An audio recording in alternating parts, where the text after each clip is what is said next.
in from the Windy City, it's time for JW Fusion with your hosts, James and Wendy B.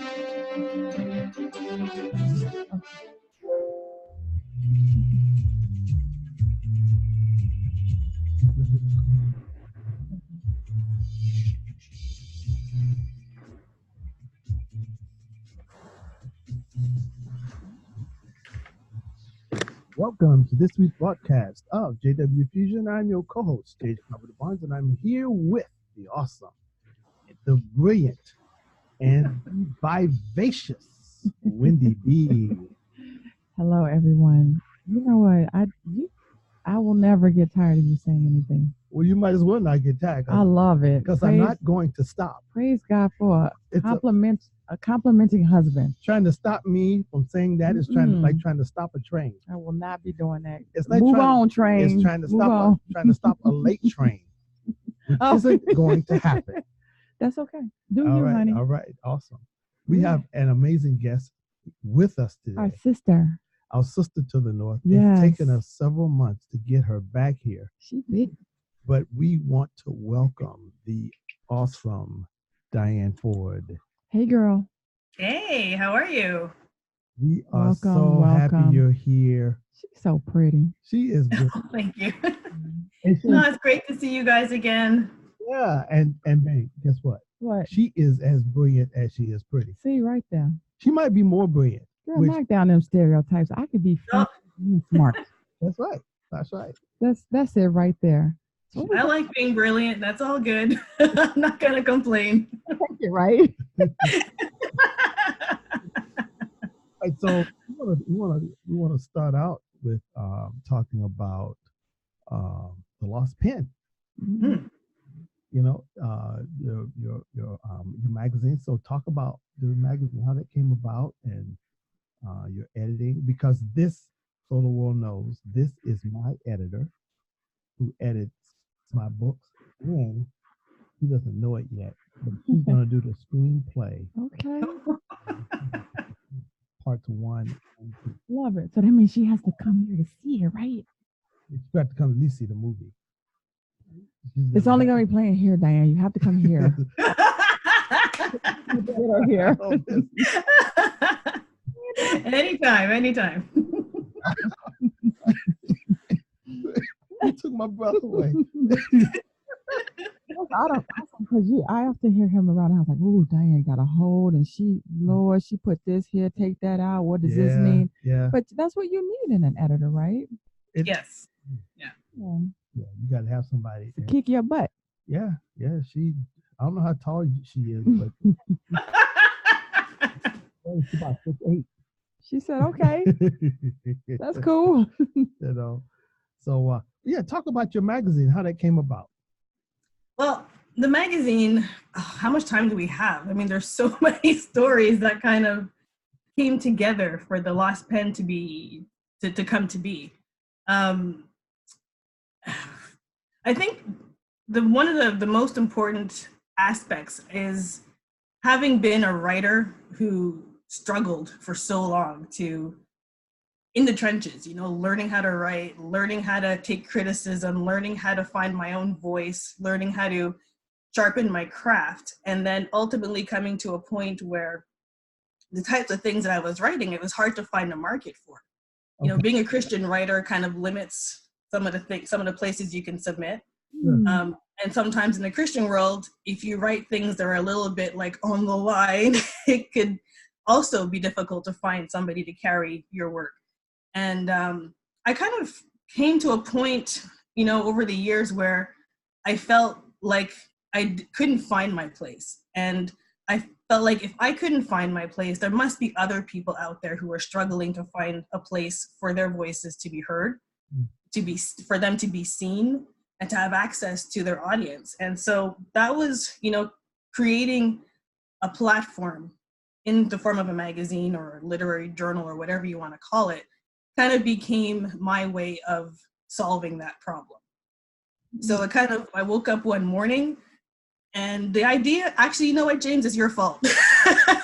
Last year when we talked for the first time, you sort of said like a prophetic word about, I see you in publishing. Oh yeah. And I kind of said, yeah, you remember? And I kind of said, nah, okay, yeah, sure. But I woke up one day last December, and I kind of said, you know what? I'm just going to throw it out there and see what happens. So I got on Facebook and just kind of threw out the idea in one of the writing groups that I'm in, and people seemed to be interested. So I said, okay, I'll just make a group for this thing. Okay. And in that weekend, I think 30 or 40 people like joined, like one after the other. Wow. So I said, all right, yeah. So I said, there's a need for this. And so I had no idea what I was doing, no idea how to do it, but I did it. And yeah, praise the Lord. You know, things came together. We had our first issue that came out last July. And first, you know, somebody who didn't know what they were doing when they started, who had no resources or anything, the Lord brought everything together to produce this publication that I'm extremely proud of, and that the feedback was extremely positive and extremely encouraging. And so I decided to do a second issue. So that's what I'm working on right now. It's awesome that a lot of people have ideas about what they want to do, but they feel like they have to have everything mapped out. They have to have the whole plan secure before they even take that step. But you just like, I'm just going to do it. Yeah. So can you encourage them, like, just go out there and do it? Like, the worst thing that can happen is that you like, I tried it, it didn't work out, but at least I tried it. So expound upon that a little bit more. Well, you know, one of the things that, if you permit me just to go back a little bit, because I think it's important, you know, growing up, I was a kind of a person who didn't like to fail. Because I didn't like to fail, I wouldn't try. Okay. And because I didn't try, I would never do anything, you know? And then I was going to a prophetic church again, the prophetic word. And the Lord spoke so clearly. He said, you've said more about what you can't do than what you can do. And I want you to take those words, I can't, out of your vocabulary. And I've carried those words with me 20 some odd years later. And the Lord, from that point on, 20 years ago, has been constantly putting me in situations where I had no choice. I had to decide in my mind, am I going to try it, or am I just going to let the opportunity go by? And one of the most painful things for me as an individual is regret. That for me, that feeling of regret, knowing that I said no to something that if I had just been able to overcome my fear, I probably would have been able to do it. And so it's a combination of those things all together that over the years, you know, walking with the Lord and seeing how when I'm up against the wall and I've tried everything in my own power and I'm still stuck there, but then kind of going, Lord, you can do this through me. If I just hang on to you, I can do this, you know? And he's just been proving over and over and over again through so many different circumstances that through him, I am able to do so much more than I ever thought I could ever do. And so those are the life lessons and the nuggets and the things that have motivated me to just try things. Just try, you know? There's a strong message in that, because throughout the Bible, most of the heroes of the Bible, including Christ, Jesus, experienced a moment of fear when they were facing something they were assigned to do. I'm sure when the Lord told him, you know, get thee out from thy kindred and your people, and I'll show you a land that you know not. And so now this man is leaving home for the first time ever. No GPS, no roadmap, no atlas, no Google, nothing. He's on a camel or a horse, you know, with his household, heading out into the desert. Trust him. Doesn't know where he's going. He winds up in a city where he's married to this gorgeous woman, fine in a mug, you know, like you, Wendy. And and he gets to this city and he says, listen, don't tell them you're my wife. He told Sarai. She was Sarai, then she wasn't Sarah yet. He told Sarai, do not tell them you're my wife, or they'll kill me and want you for themselves. Tell them you're my sister. He did that out of fear. That's right. But in spite of that fear, he went anyway. You know? And so I know I'm doing I'm going to be posting a series on situational fear and confrontational fear. two different types of fear. There's a time where you have to be courageous and step out when you're confronting something. Trust God to be greater in you than that which is surrounding you and stands before you. And there are other times when you have situational fears, which happens between your ears in your mind. That's right. The enemy plays havoc with us and pushes us away from things. Then you do that, you're gonna make a fool of yourself. Nobody wants to hear you. Nobody wants to see you. What do you? You're gonna make a mockery of yourself. Your whole family's gonna talk about you.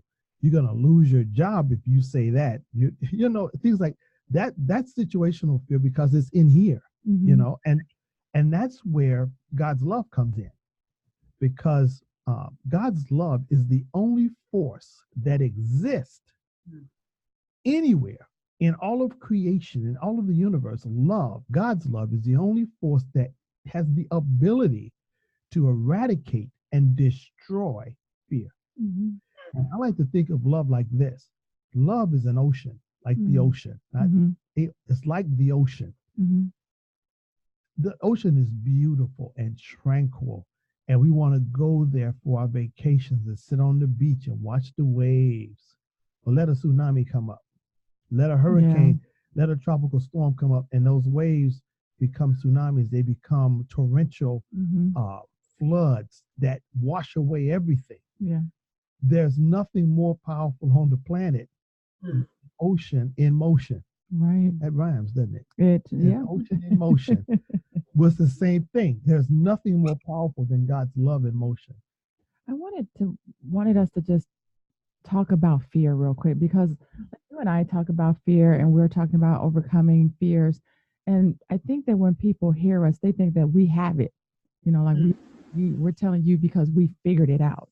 But a lot of times, I know for me, when I'm talking about fear and I'm talking about ways to get over fear, or just keep pushing through fear, I'm talking to myself as well, because just because we talk about it don't mean that we figured it out and we don't have that problem. Let me tell you what, when I saw Carl Carrera this morning speaking about his overcoming alcohol addiction, he said, I struggle with fear, anger, and control, and I'm Carl Carrera.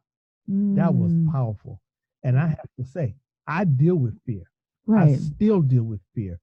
And that's why I know it so well. And I believe God suffers us to experience things so we can advise others and encourage others, not pointing the finger. Instead of saying you're saying, hey, it's us. Right. And I just want people to understand that, because I think a lot of times we're like, oh, they figured it out, but they don't understand my situation. No. We constantly have to battle with it ourselves. We do. We just create a bigger toolbox, maybe, because we figure out that fear. And so when we get to the next fear, maybe we can grab a little bit from the past. But fear is present always. You know what? We have to figure out how to go through it, bust through it. The best way I can put it, God's love is like deodorant. You better use it every day. You don't have a problem. I mean, not only your clothes going to have a problem, you have to throw them away, you know, depending on your body chemistry. Because some people, they need a double dose, you know. Just saying. I think that's forever going to be cemented in people's head. Use that every day. You have to put God's love on every day, because I mean, it's the fact our world is steeped in fear. Everything, advertising is in fear. Ooh, you better get this, because if you don't, it's going to be gone. FOMO, that's the newest thing. FOMO is the fear of missing out. You better get this now because you're going to be mad you missed out. They got a whole acronym for fear. You know what? God. Right. It's not, which that's another thing I admire about Dyane is when she was editing Shattered Ceilings, her perspective, she did not back away from the Word of God. She said, she would say, hey, this sounds like, you better explain that because it's going to sound off. It's going to sound like this or that.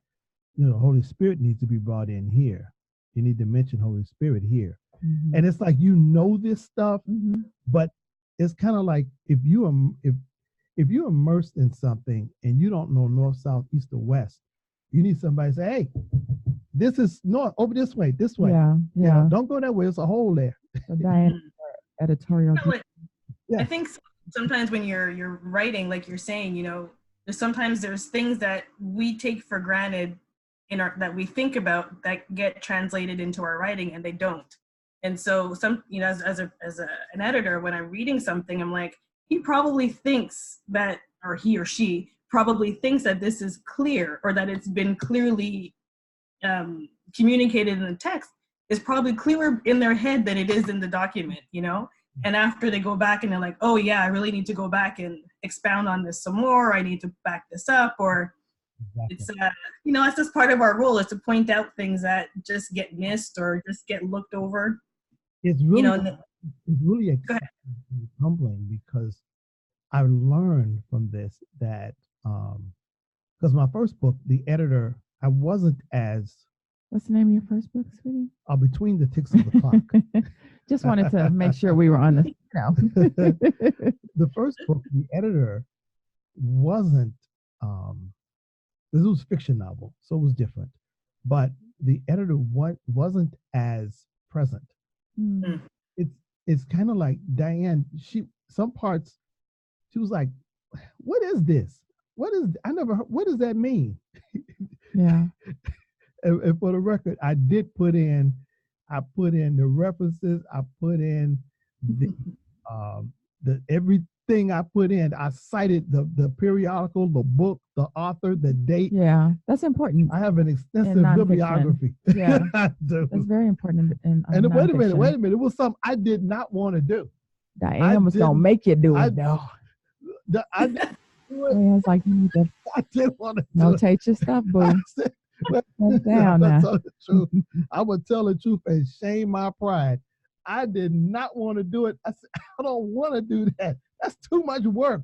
Yeah. But part of the relationship between an editor and the writer is that the editor is just like, listen, you cool, but this is what we need to do. But you know, because, you know, it's personal, and creative people tend to be sensitive people of their work. Yeah. So you have to be able to receive what she's saying. And I did. I didn't have a problem receiving. But a lot of people do, like, she just don't understand. I just didn't want to do. I had written this whole book. You have to understand that person has your best interest in mind. Exactly. The whole book. And Diane's like, yep. Every scripture. You need a citation. I got them all through the whole thing. He throwing up his hands, but he did it. I did it. That's good. Yeah. But I think it brings up an interesting point that some people don't really understand, that there's different levels of editing, you know, like, and even when I was doing my own books early on, I didn't even understand that there were different levels of editing. So when I was doing my books, you know, I didn't understand that there was developmental editing, that there was line editing, that there was copy editing, that there was proofreading, like, and then each of them have their place in the editing process. And so you'll get different feedback depending on what type of editing you've purchased, or that you've engaged in that editing relationship with your editor. Well, I'll tell you what. She said, 4 different kind of editing? Yeah. So explain to people who are looking into, like, I want to write a book. Yeah. Explain the different titles and what they mean. What are their roles? Well, they all, you know, depending on who you talk to, you'll hear different terms, but I'll just use the ones that I'm the most familiar with. So you have your manuscript. So you've written your rough draft. Hopefully there's been 1 or 2 passes of editing, of self-editing, so that when you come to your editor, your book is as good as you can make it yourself. And then you have the option to have a developmental edit. And this is where the editor will read through your manuscript and look for things like, is your theme properly explained? Are your characters properly fleshed out? What are the, you know, is your character doing this thing in 1 minute and then the next chapter they're doing like a complete personality flip, you know?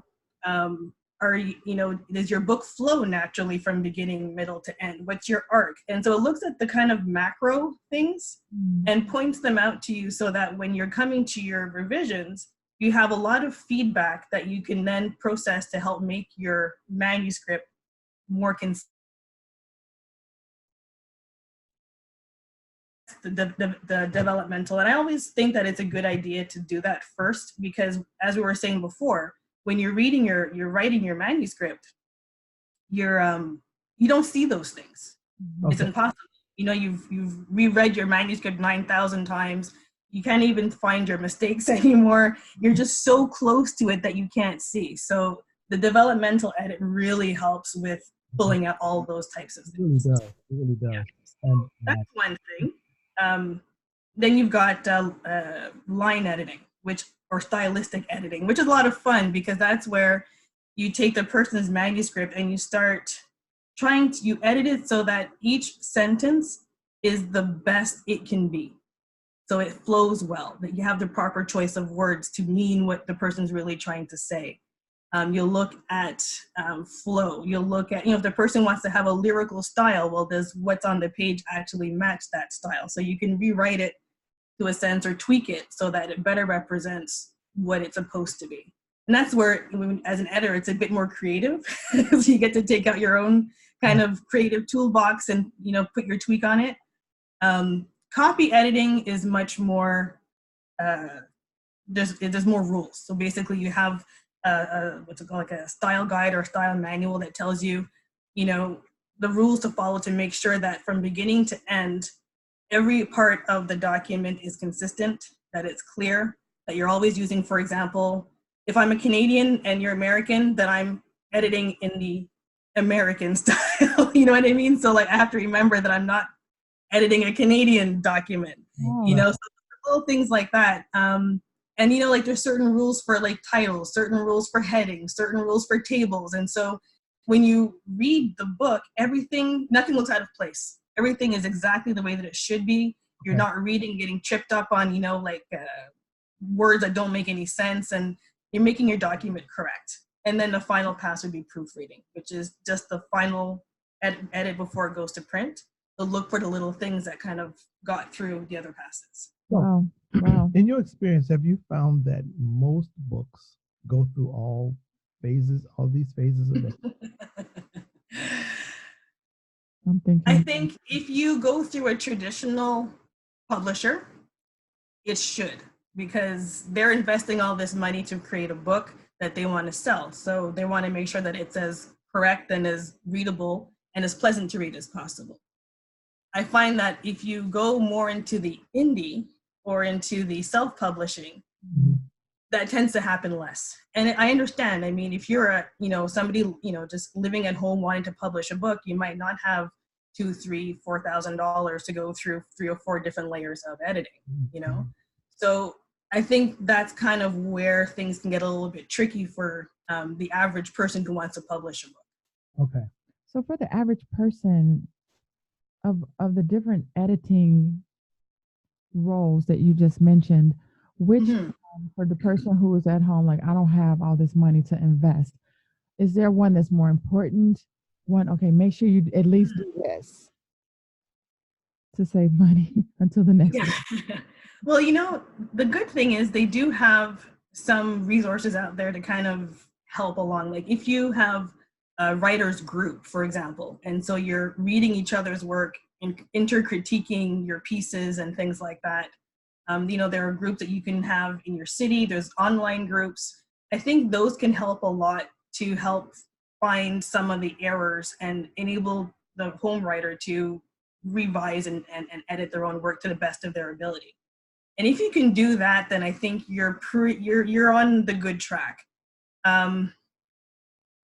But it's hard to say, because if you do a manuscript, but the manuscript itself is very flawed and you don't do the developmental editing, even if you get a good copywriter and a good proofreader, your story still could be incoherent. Yeah. And you know what? I like right now, what I have to do is put the manuscript through ProWriter, which does okay, explain ProWriter. that to ProWriter people. is a software program that you can purchase it. You can subscribe to it at, I think it's like $43 per year, which is pretty cheap. Yeah. And what it does is it will if you can put an entire chapter in, and it will tell you if you have redundant words, if you're using I, it'll tell you how many times you say I at the beginning of a sentence in that chapter. Oh wow, And wow. it'll tell you you got 37. You need to get you can keep 4. So you have to go back and start those sentences all over. And you should be starting sentences with ing. So you have if one gets in there, you got to get rid of it. And it also does it does grammar, it does spelling. It will do what is the word? It does style, which has to do with pronouns, excessive pronoun usage, passive writing, passive verbs, passive. It tells you got to make it an action, choose an action word. So it really stretches you, but it makes the reading easier for the writer, and it tells you what level you're writing on. If you have extremely long sentences with words of 4 and 5 syllables throughout, it's going to tell you that your manuscript is hard to read, and it score. Oh wow, that's good. And you need to be like 76 or higher, which I'm usually in that range, especially after Dyane got through with me. Dyane raised that score, didn't she? She does. So I would have to say that the developmental edit, and then you get a developmental edit, then you put it through the pro writer, then you have your editor to look at the thing, and polish it, because you can't polish it as well as someone who's not personally someone outside of it. Yeah. Somebody who can take an objective view and says, wow, this is okay, this is acceptable. Okay. Because I'm gonna tell you something. The Twilight series, those books were I don't know if they were edited. They were pumping them out so that there was so many misspelled words, there were grammatical things, but the movies were it didn't stop the movies, right? It didn't. Yeah. It didn't. And there are other books like that. And even Kimberly Lawson Roby, she told us when she was on the show, she said that she has a deal with the publisher and she still pays an editor to go through her work. Yeah. So, but the key is if you have a book in your heart, if I run into one more person that says, yeah, I want to write a book, but I'm going to scream. Just get started. If you use 15 minutes, 30 minutes a day just to get something down, eventually you will have a book. I think a lot of times we stop ourselves because we're like, well, we got to wait till the kids grow up. I'm doing this. Or when I retire, I will. But just get started now with something. Well, sometimes people may have had the experience or they've heard the stories of, once you write the book, that's just the beginning, which is true. There's so much more. But yet today there are people, Quentin, I hired a guy, he was a 19-year-old guy. I hired him to teach me social media.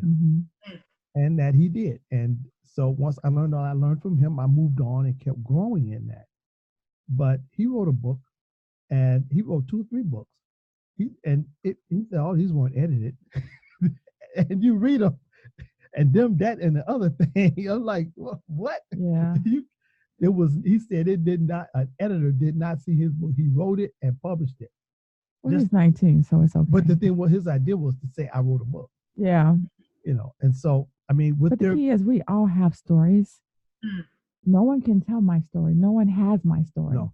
And I know my story can help others with similar, but not exact stories. And you have to believe in your story. Yes. You really do. Yeah. You really do. So, but anyway, what we're going to do, we normally have a commercial break here, but we're going to skip the commercial break because we got company. We're going to skip the commercial break for you, Boo. We never skip the commercial break. I mean, we've done close to 50 shows now. Yeah, what a blessing. Yeah, and so we're coming up on a year. Yeah.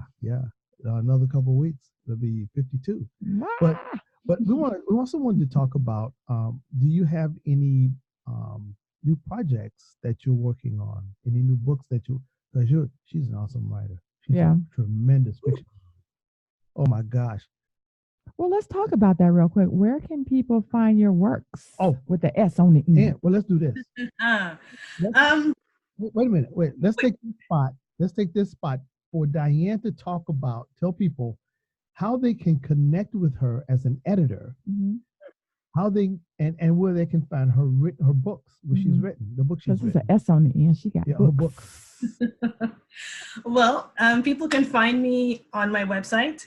It's fordewriting.com. Very easy. FORDE writing.com. And on that website is all my social media. There's links to my books. It's a kind of a smashing together of my old writing website and the reinvented freelance editing and writing service. So it's a little bit of all that together. So you'll get to see like my old short stories. I have a lot of short stories, links to where they can be found, articles that I've written, guest blog posts that I've written, interviews that I've done with people. I also hosted people on my website as well. So there's a lot of content there that could be a lot of really interesting. And I also enjoyed when I was blogging, sharing my writer's journey. So I have a lot of little funny anecdotes and a lot of little funny little things that I learned and experienced along the way while I was writing my books. So if you wanted to go on Amazon and typed in Dyane Forde, Dyane with a Y, Forde with an E, my books will pop up there as well. Okay, awesome. Now, what kind of editor do you consider yourself being? One of the things that I really, really enjoy about editing is the relationship with the person that I'm working with. I look at editing as a partnership. I look at it as I have some experience with what I'm doing that I want to share with the person so that they can take it and grow. That's really what I'm looking for. So when I do the corrections and make suggestions and recommendations, when I do examples, it's for them to kind of go, oh, that's a different way of doing it. Maybe I'll consider doing it later on. So it's hopefully like a supportive teaching, coaching, mentoring type of a relationship. And that's what I really hope to produce, whether I'm doing a developmental edit or a copy edit, really. Well, I'll tell you what, for my personal experience, the developmental edit you did for me for Shattered Ceilings was really, it was helpful. It was more than helpful. It was essential because I know so much, and I tend to, as you know, I want to tell everything. I want to put everything, and you say this is too much, or why don't you just focus on this? No. Yeah, because you removed whole chapters. I did. Like I just took it out. And for the record, the only suggestions, recommendations, changes that I didn't keep or didn't take advantage of or take the advice for were the ones where I eliminated that passage. I mean, I started out taking out paragraphs. I said, I don't need that. Because she would say, I don't need this. It's kind of like the Jedi mind trick. You don't need that. You don't need this passage. I don't need this passage. Just give me. I'll get rid of it. Yeah. Why don't you write just one sentence? I think I'll write just one sentence. That's how Dyane, that's how she taps into it. But what it did was, but as an author, on the author's end, how did that make you feel? Like Dyane is like, you just removed that whole paragraph. You worked, not paragraph, chapter. You worked hard on a chapter. I have one chapter. How does that feel as a? It was. You want me to take the whole thing out? What happened was, because of her doing the edits the way she did, what it did was it opened my mind up to the possibility that, wow, this chapter that I did on the laws of God, for example, it was 10,000 words in one chapter. Wow, that's a lot to remove. That's 25% of a book. Yeah. That's why she said, let it go.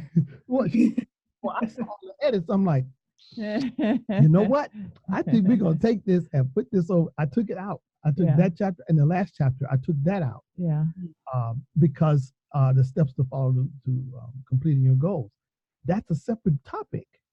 That's a separate book even. It is. It's a separate book. And so And the one part I talked about fear. She said, this should be a new section. I said, no, this should be a new chapter. And I took So it's a back and forth. It is. But we never talked. That's we crazy. never Emails. No. Oh, yeah, the Jedi mind trick. She put the notes in there, and she I don't want to say channel because some people get spooky. Yeah. You know, but the way she made the notations, I understood what she meant. Mm. You know how your mother can look at you and go, yeah, that look. Well, that's all I gotta say. I'm sorry. What did I tell you? What I tell you? Yeah. You know, and so you got these you see it so an instruction, and I'm like, oh, okay, I understand that, teacher. I'll take this and move this here, and as a result, the one chapter on fear that was not even in the book. I mean, it wasn't a chapter. It was just something I mentioned in a passage of a chapter, and in a couple of sentences, and I was like, you know what? This should be an entire chapter, because the thing that stands between people shattering their ceilings and moving past the limitations is fear. Mm-hmm. If you can have all of the intervention, you can have all of the motivation, all the inspiration, and all the transformation that anyone can share with you, mentor to you, coach you in. But if you have not learned how to move past your fears, you're not going to get rid of fear, because it's in the world, it's in the air. Yeah. So it's in us. It's in us. It's a part of the fallen nature of man to fear, and part of our animalistic nature, or our base nature, is the survival mode, and it's based in fear. Stress hormones are secreted. The adrenal gland is triggered, and you see a saber-toothed tiger. It's like, do you try to fight it or do you run? You know, what are your better chances? Chances are you're not going to be able to outrun it. So try to find a big rock. You know, so you got to face that fear. You know, and so when Dyane pointed that out, I was like, oh, she is so brilliant. You know, I'm talking to her. She's not even there. That's hilarious. But it's interesting. You know, I just want to say too, like, as an editor, there is a certain amount of fear that I at least I'll speak for myself, that I go through, because as I'm editing, I'm tracking my changes and I'm just seeing red, you know, and there's a part of me that's like, wow, am I being too picky? Am I being whatever? But then I remind myself, like you had mentioned before, Wendy, that when you're doing this, you're not doing the corrections or recommendations to hurt the person. You're really doing it in the spirit of, this is what I'm seeing. I'm pointing it out to you so that you can become aware of it. And it's up to you to decide how you want to handle it. You know, I don't take the position that I know everything and I'm telling you what to do. It's the person's book. You know, they know exactly what it is that they want to say. I'm just there to help them realize their vision. And so I always try to be very respectful about how I present the corrections, how I make a suggestion, so that they realize through the way that it's written that I'm really there to support them. I'm not there to tear them down or tell them that their idea is terrible. But really, really, really supporting them the best way that I can from a distance, so that they can produce the book that they want and share the message that they want to share correctly. Yeah. But that's the best possible product. Yeah. And the thing is, the way Dyane does it, she'll say, now that section there is very well written. You should put it somewhere else.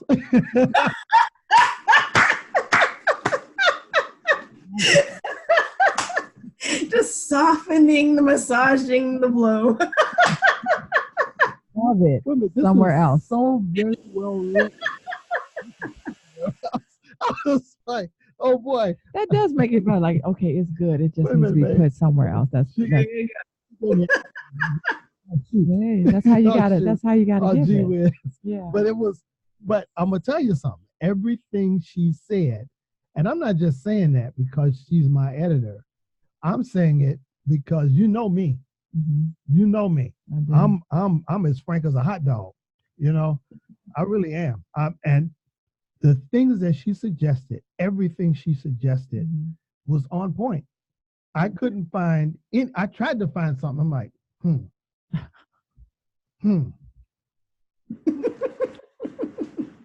that don't. I know what you got to do that. And then I said, because see, I personally believe that Dyane, that the Holy Spirit uses her in her work. I really do, because and that's what she asked for, though. I know. That's my point. Yeah, that she allows God, because God has a way of doing things where you don't get the big head. He doesn't do things the way things are done outside of him. People who aren't doing things and for his glory or to benefit his people or to benefit humanity per se. If it's a person who's doing something for them, just for them, for themselves, you're doing something and God's name is attached to it, he's going to get involved in it because you're not going to make him look bad. Right. I mean, you really can't make God look bad. You can look bad trying to represent him, you know. And so I appreciated the fact that I'm seeing, and I didn't really consciously realize this till now, that looking back over the process, I'm like, wow, God really, instead of trying to tell my knucklehead, you know, you need to change this. He didn't want to waste all that breath. Let Dyane do it. Dyane got you. Let him use you, girl. Let him use you. I mean, if God have to write in your manuscript, you get up one day, you look in your computer, and there's notes written in your computer you didn't put there, you're gonna have a problem. You're gonna begin to, oh my God, you're gonna go off and think, you know, that I'm the next Apostle Paul. God is writing my manuscript for me, you know. But when he uses another person, you have to embrace humility. Yeah. And the scripture says that when we humble ourselves, God exalts us in due time. So as I learn from each other, as I learn from you, the things I've learned from you, the things that I had to let go of that I knew weren't good, weren't productive, weren't edifying, like the way I used to just get angry, you know? Yeah, a little bit, sweetie. Over tacos, you know? Yeah. Yeah. Those tacos. Anyway, Dyane. Thank you, because you are an editor and you see so many people's work. Who does your editing? You know, I've been really blessed through this process to run into some wonderful people. When I did the Lost Pen magazine last year, I got a chance to work with some people, and they kind of attached themselves to what I was doing. And I think they saw that my heart was really to serve the Lord with my gifts and abilities, with the right and left side of my brain, and not just a creative person, but publishing a magazine requires organization. It requires, problem solving. There's a lot of analytical thing that goes on. So, and that's what I found was fun about doing a magazine on this, just as a side note, was being able to marry the creative and the analytical together into one thing. That was just so much fun. But through that, I got a chance to meet some really great people, and some of them offered to, help me out this time around with the editing, because I have more submissions this time than I did last time. So I have people who will be helping me with that as well. But, I haven't written anything new, really, book-wise. I've written 2 short stories, and one of them I will be actually selling on Amazon as a means of raising money for the Lost Pen magazine, so I can pay for more services, publicity and things like that. So, but that particular story was great because I was able to tap into some of my contacts and ask them to read it and to give feedback and to give comments and things. And so, that's kind of where I would be getting my support for that. I'm also part of Scribophile. I don't know if you've heard of it. It's an online resource for writers to go and have their works critiqued by other writers. And so that could also be another place where I would have been able to get some feedback and some, some of those tips and comments and whatnot. What was the name of that website you just mentioned? Scribble File. Scribble File. Okay. Like Scribble File. Yeah. I don't know if I can type it on here. Oh yeah, I have a little chat thing, so I'll just write it here. Scribble File. There you go. Look at that. Oh, Scribble File. Scribble. There you go. File. Those of you that are potential writers, you write short stories, you you want to do a book. Scribble File. SCRIBOFILE. PHILE. It was PH. PH, right. Yeah. Thank you, baby. You're welcome. You are so smart. Thank you, darling. You are so brilliant. You all write so much. Well, thank you. I ask God to use me just like Dyane does. I don't take credit. Oh, that's awesome. There you go. So what I want to know is, if someone wanted to submit to your magazine, do you reach out to people? Do they reach out to you? How do you acquire your content for your magazine? Well, sometimes I keep my eye out for pieces. And if I see a piece that I like, I might encourage or might reach out to that person and say, would you like to submit this piece to my blog, the Christian Creative Nexus blog, for example? Because that's open year round and it's always taking submissions from people who want to submit there. For the Lost Pen magazine right now, I'm only doing 2 a year, mostly because I'm doing it by myself and I don't have a team around me to help me do it. Yeah. So for the second issue, the submissions just ended September 15th. So they're closed for now. I've got all my content and now I'm in the process of going through it all and figuring out, what I'm going to use and how I'm going to put it together with the images and the editorial comments, statements that I want to make and all that stuff. And I'm hoping that it'll be ready for February 2020. That's what I'm looking forward to. And then, so once that's done and hopefully it makes a big splash and people are reading it and loving it and being blessed, then I'll probably consider where I'm going to go for the next phase after that. Do you think, let me ask you this, do you think the physical print magazine, do you think that time has passed? Well, it's hard to say because, the Lost Pen is a digital magazine. So it's online. People can download it if they want and print it. I would love to have a print version because I'm kind of personally, if I'll speak for myself, I like to have the hard copy in my hand. Yeah. I like to see things and flip pages. I like to earmark pages. You know what I mean? Like I'm that tactile type of person. But it's also very expensive.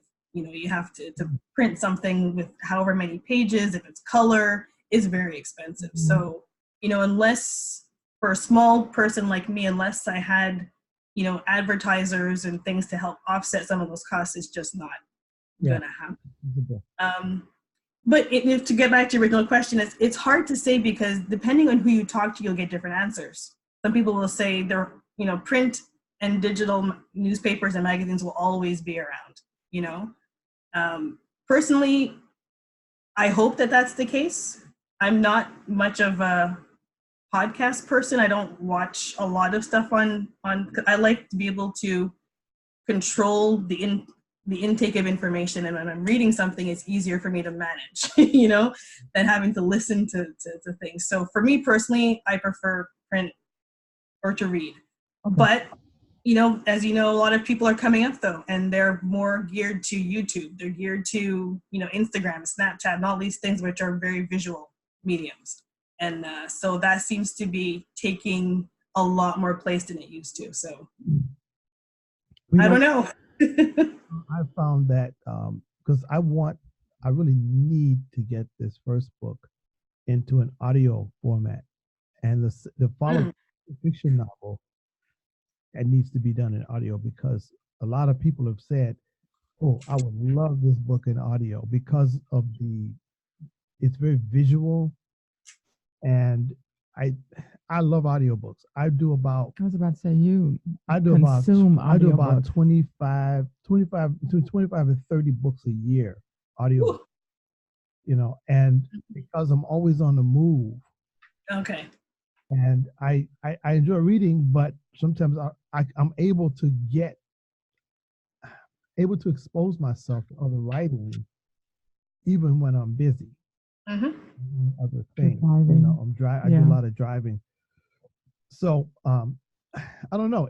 I think each one has its place, but like I remember the days of Ebony Magazine, Jet Magazine, Christianity Today, Today, Look Magazine, Life Magazine, all of those great magazines from the 60s and the 70s and even the 80s. It was something about having an actual magazine that you could go back to and look at that. It's not the same as pulling it up on your iPad. Right. It just doesn't feel the same. Yeah. It's what it's the equivalent of, and this may sound crazy, but the way I view it, it's the equivalent of, in the futuristic movies, they have all of your nutrients in this one thing of glop. Put it in there, boom, it's like cream of wheat or something. It's got vitamins, minerals, protein, electrolytes, everything in there that you need for your body. But it's not the same as sitting down eating some fish or chicken or steak with vegetables and a potato and some rolls and you enjoy it. You enjoy the experience in a different way. All 5 of your senses are involved. If it's good. I think if it's good. Yeah. So it's a full sensory experience with an actual magazine because of the images and oh my gosh, So I mean, but the world is what it is, and I don't think I'm big enough to change it, and God doesn't interfere with the will of man.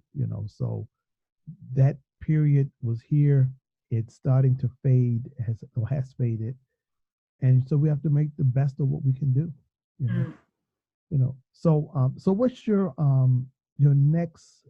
Do you have like a ministry project that you're doing as far as dealing with people one-on-one? Do you do any teaching or anything like that? The ministry, I would have to say, is multiple fold. One of the things that I realized is that as an individual, God gives us gifts and talents that we're strong in, and our identity as people is not in what we do, it's in who we are. Okay. I'm a counselor, I can have teaching abilities, I'm an encourager, an exhorter, and I find that whatever I'm doing, if I'm obedient to the Lord, those gifts naturally come out in whatever it is that I'm doing. So it'll come out when I'm doing my editing, it'll come out when I'm writing a story, it'll come out when I'm doing something like this, or on my blog when I'm doing my blog posts, things like that. And how I interact with people who email me and who submit, I try to have like a good quality, professional, supportive relationship with people. Sure. Outside of that, there's my work. I'm a social worker. That's what I do 35 hours a week, and a big chunk of my time. And, through that, that I have to say is where the Lord did most of the crunching, the personality breaking and character, like all those things was through that job, And when I look back at what he has brought me through, the person that I am today was largely through the things that I learned in that job.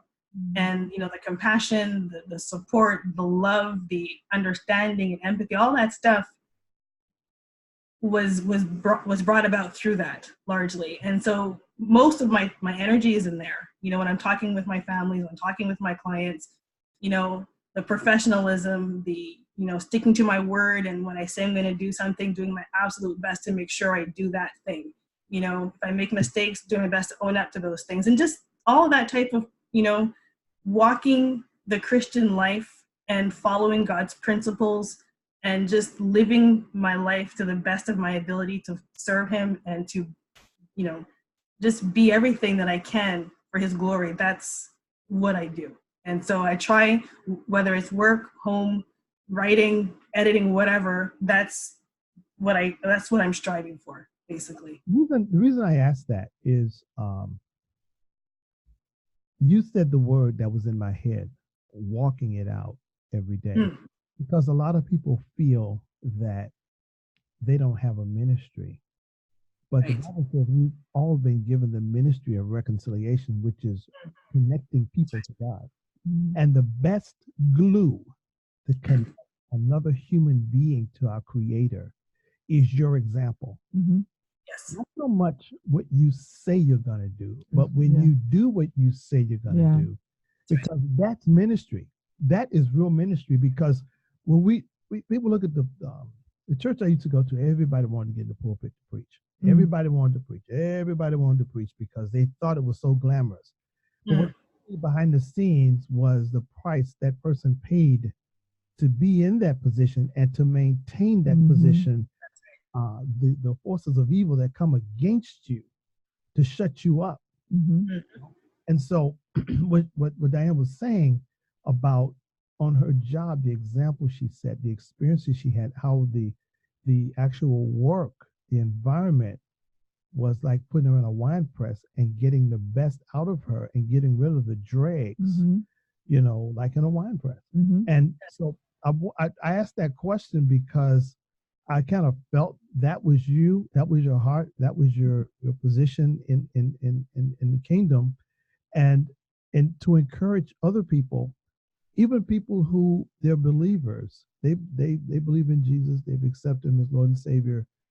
They may not be in a church, and they feel because they maybe haven't found a church or they got wounded in a church.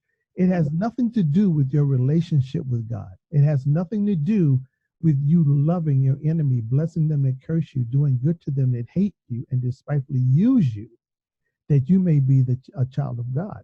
Because that's what the scriptures say. The scriptures are true. They're absolute. They don't change. So all we have to do is do what God said. We don't have to put words in his mouth. Right. He said, we cannot and should not try to put words, and what he said is sufficient. And what you just laid out is beautiful, because that's what we're all called to do. If we all did that, what kind of world would this be? That's right. You know, I mean,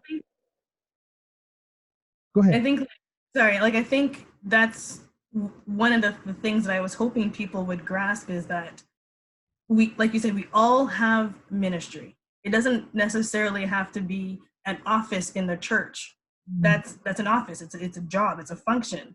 But in everything that we do, we're testimonies of Christ. And that's what I think we have to remember. And I love, you know, even the distinction Christian writer. Well, I'm a writer. I happen to be a Christian and I write. And so not everything I write is going to have, you know, blatantly Christian. I like to write things that anybody can read, but still like have the Holy Spirit have an opportunity to work in there through what I've written, you know?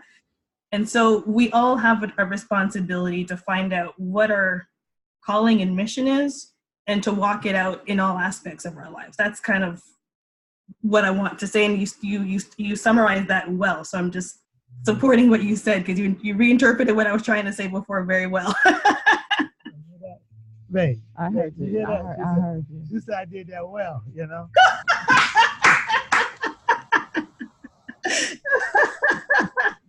That's great. Until next week, 6:00 p.m. I'm James H. Copper-DeVarnes, and I'm here with Wendy B. Thank you, Dyane, for being on Thank our you, show. Dyane. Thank you. Thank you for having me. It was wonderful to be here. Until next week, allow God's grace to continue to flow in your life as a mighty river. Be blessed.